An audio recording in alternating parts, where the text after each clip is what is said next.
Hello everyone, welcome my political academy channel. कल अपन ने जो लेसन नंबर 2 था उसका एक टॉपिक सत्ता डिस्कस किया था। आज उसी का अपन आगे का नेक्स्ट पार्ट पढ़ते हैं और वो है वेदता। वेदता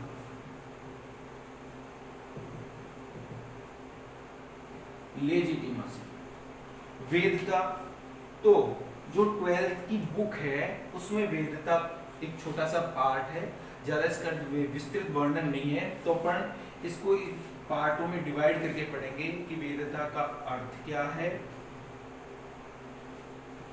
वेदता का अर्थ क्या है,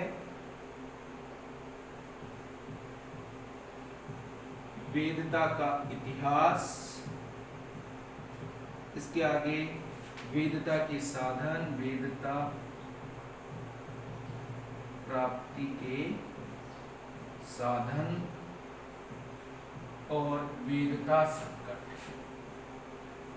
वेदता संकट,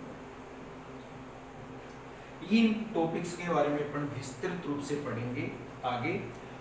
मुख्यतः ये दिया हुआ है अपनी बुक में, तो आगे बढ़ते हैं। पहले सबसे पहले इसका अर्थ जानेंगे, फिर वेदता का इतिहास जानेंगे, फिर वेदता प्राप्ति के साधन कौन कौन से हैं और वेदता संकट क्या है। तो अगर अपन डिस्कस करें कि इसका अर्थ क्या है, तो इसका शाब्दिक अर्थ वैसे जो वेदता शब्द है, वेदता वो लैटिन भाषा के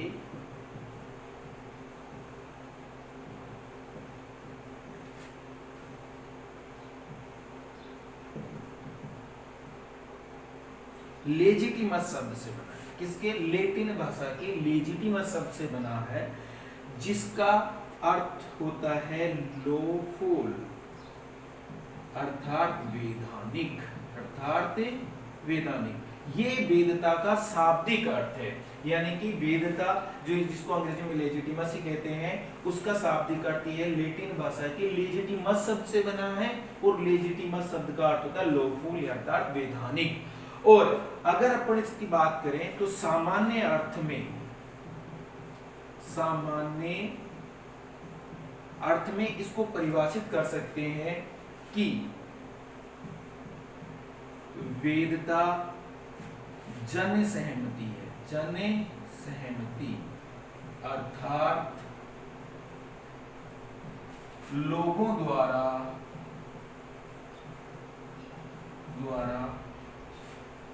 राजनीतिक व्यवस्था को, लोगों द्वारा राजनीतिक व्यवस्था को सहमति प्रदान करना। क्या? वापस देखते हैं। लैटिन भाषा के लेजिटिमस से बना है, जिसका अर्थ होता है लॉफुल और या वैधानिक। सामान्य अर्थ में कह सकते हैं वेदता जन सहमति है, अर्थात लोगों द्वारा राजनीतिक व्यवस्था को सहमति प्रदान करना। ये इसका अर्थ हो गया। अब अपन इसको सामान्य अर्थ में, जैसे कि अपने देश ने संविधान का निर्माण किया। अब संविधान के निर्माण करने के बाद में तो संविधान को एक्सेप्ट, क्योंकि उसमें सब प्रस्तावना में कहा भी गया है कि हम प्रस्तावना को अंगीकृत, अधिनियमित व आत्मार्पित करते हैं, यानी कि जनता ने उसको स्वीकार किया, जनता ने उसको क्या दी है? सहमति दी है। तो अपने संविधान को क्या प्राप्त है? वेदता प्राप्त है। अपने संविधान को क्या प्राप्त है? वेदता प्राप्त है, यानी कि अपनी राजनीतिक व्यवस्था को अपने देश निवासियों ने क्या किया है? जन सहमति प्रदान की है। अब इसका सामान्य कोई भी राजनीतिक व्यवस्था हो सकती है, जैसे कि किसी भी देश का कोई कानून है, उसको क्या करना? सहमति देना, लेकिन वो किसके द्वारा? देश के निवासियों यानी जनता के द्वारा वह सहमति प्रदान करनी पड़ेगी। वह क्या कहलाती है? वेदता कहलाती है। इसका आप स्क्रीनशॉट भी ले सकते हैं, तो आपके नोट्स टाइप में हो जाएगा ये। फिर अपन आगे बात करते हैं वेदता का इतिहास। देखो, वेदता का इतिहास प्राचीन समय से ही अपन बात करें तो प्राचीन काल में भी रही है। वेदता का जो इतिहास रहा है, अलग अलग विद्वानों ने, अलग अलग राजनीतिक शास्त्रियों ने, अलग अलग विचारकों ने वेदता का आधार अलग अलग बताया है। जैसे कि अपन देख सकते हैं कि प्लेटो एक पाश्चात्य राजनीतिक विचारक है, जिसकी प्रमुख पुस्तक रिपब्लिक है। अपन ने इसको न्याय में भी पढ़ा था। तो प्लेटो ने वेदता का आधार न्याय को बताया है। वहीं अरस्तु जो इनका शिष्य था, अरस्तु ने वेदता का आधार संवैधानिक शासन को बताया है। किसको बताया है? संवैधानिक शासन को बताया है। फिर अगर बात करें तो अपन मध्यकाल में आए, किसमें? मध्यकाल में। तो मध्यकाल में वेदता का आधार देवीय सिद्धांत, यानी कि राज्य की उत्पत्ति का जो देवीय सिद्धांत था, यानी कि राजा की नियुक्ति देवताओं ने की है, राज्य की उत्पत्ति देवताओं से हुई है, ऐसा जो मध्यकाल में विचार आया था, तो उसको वेदता का आधार माना है। वहीं इसके बाद में जो समझौतावादी विचारक है, कौन से? समझौतावादी विचारक, समझौतावादी विचारक में प्रमुख रूप से आता है हॉब्स, लॉक और रूसो। इन्होंने वेदता का आधार जन सहमति को,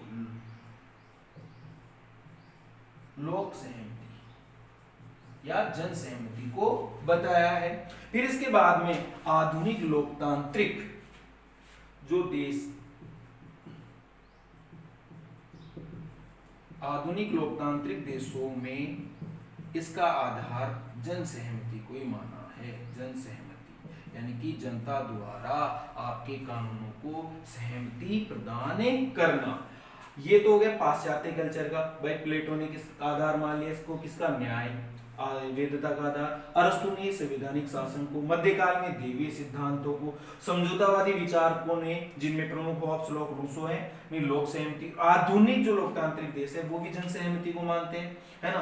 और भारतीय दर्शन में भी,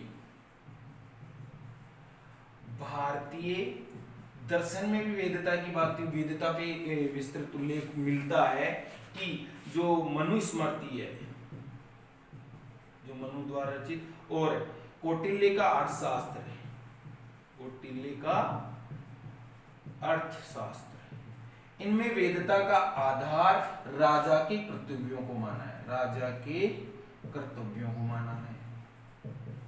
तो इस प्रकार कह सकते हैं कि वेदता का इतिहास, यानी कि जो आधार रहे, वेदता किस रूप में प्रचारित रही या वेदता किस रूप में किसने क्या माना है, तो अपन देखते हैं।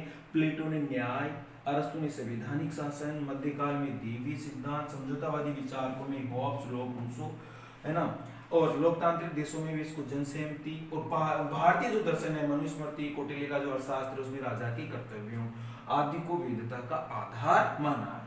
तो ये वेदता का क्या है? इतिहास है। फिर इसके बाद में अपन देखते हैं वेदता प्राप्ति के साधन। अब देखिए वेदता प्राप्ति के साधन। वेदता प्राप्ति के 4 साधन हैं। फर्स्ट है मतदान, सेकंड है जनमत, थर्ड है संचार के साधन,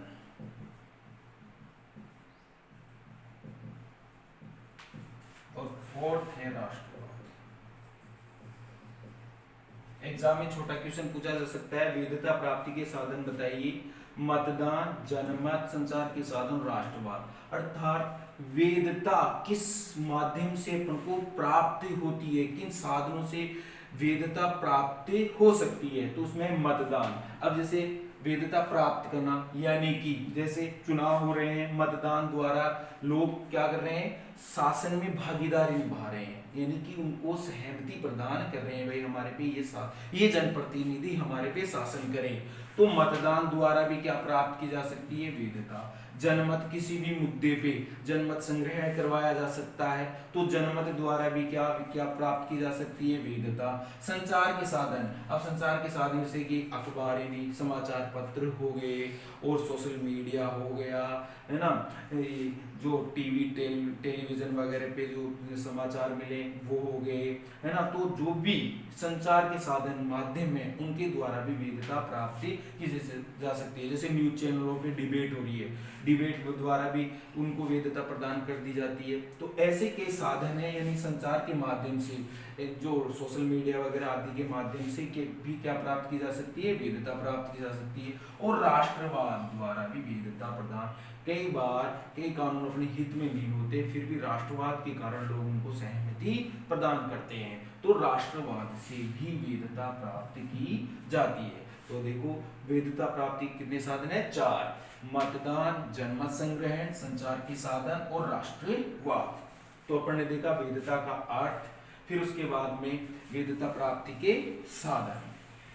अब देखिए वेदता संकट क्या है, ये थोड़ा सा अलग है। वेदता संकट, इसको आराम से समझना कि देखो किसी भी देश में परिवर्तन, कौन कौन राजनीतिक परिवर्तन होते हैं, राजनीतिक परिवर्तन, सामाजिक, आर्थिक और सांस्कृतिक, ये परिवर्तन होते हैं, ठीक है। तो राजनीतिक व्यवस्था को बनाए रखने के लिए इन सामाजिक, आर्थिक, राजनीतिक परिवर्तनों को स्वीकार जो राजनीतिक व्यवस्था कर लेती है, वहां तो वेदता संकट आ नहीं सकता। यानी कि अगर परिवर्तनों को स्वीकार करती जाएगी राजनीतिक व्यवस्था, तो वहां वेदता संकट के बहुत कम चांस बनते हैं, है ना। लेकिन जहां इन परिवर्तनों को एक्सेप्ट नहीं किया जाता, स्वीकार नहीं किया जाता, वहां वेदता संकट आ जाता है। जैसे कि अपन देखें कि साम्यवादी व्यवस्था, कौन सी, साम्यवादी व्यवस्था, साम्यवाद जो सोवियत संघ था वो अलग अलग हिस्सों में विभाजित हुआ। क्यों? क्योंकि उन्होंने परिवर्तनों को एक्सेप्ट नहीं किया। जैसे ही उन्होंने परिवर्तनों को एक्सेप्ट किया, वैसे ही वहां वेदता संकट उत्पन्न हो गया। अर्थात जो नवीन राजनीतिक समूह है या जो सामाजिक, आर्थिक, राजनीतिक परिवर्तन है, पुराने और नए दोनों में जो राजनीतिक व्यवस्था सामंजस्य स्थापित कर लेती है, वहां वेदता संकट उत्पन्न नहीं हो सकता। अर्थात हम वेदता संकट को परिभाषित कर सकते हैं कि जब कोई राजनीतिक व्यवस्था राजनीतिक, सामाजिक, आर्थिक और सांस्कृतिक परिवर्तनों को स्वीकार नहीं कर पाती, वह वेदता संकट कहलाता है। फिर इसके आगे देखेंगे कि साम्यवादी जो राजनीतिक व्यवस्था थी, उसने इन परिवर्तनों को स्वीकार नहीं किया, तो वहां कौन सा संकट आ गया, वेदता संकट उत्पन्न हो गया। तो इस प्रकार अपन ने देखा कि वेदता का अर्थ, उसका इतिहास, उसके साधन और वेदता संकट, वेदता संकट, ये टॉपिक्स आपके इसमें है। वेदता का अर्थ वगैरह छोटा सा टॉपिक है अभी इसका बुक का, तो ये अपन ने देखा। तो प्लीज मित्रों, दोस्तों, अब आगे भी अपन कंटिन्यू वीडियो बनाते ही रहेंगे, तो आप प्लीज इसको चैनल को सब्सक्राइब करें और लाइक करें। और कोई भी प्रॉब्लम इसको समझने में हो तो वो कमेंट्स के रूप में आप हमें बता सकते हैं, जिसका हम उसको सुलझाने का प्रयास करेंगे, समझाने का आपको प्रयास करेंगे। और आगे अब जो नेक्स्ट जो चैप्टर है उसका कल वीडियो में आपको डालता हूँ। Thank you.